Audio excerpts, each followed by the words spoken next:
I didn't get it. But I can say, and that maybe it's really more important thing.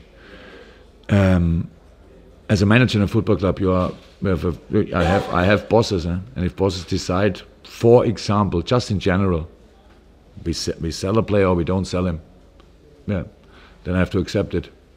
If they say don't sell him, then I'm not involved anymore. Then I'm responsible for all other players, for all players, not just one, not just two, not just three, 25, whatever. So I cannot say anything about it. The only thing is I work with the players I have, and that's what I was always doing. And so for me, how can it change something for me? I didn't make the decision. It's just like it is.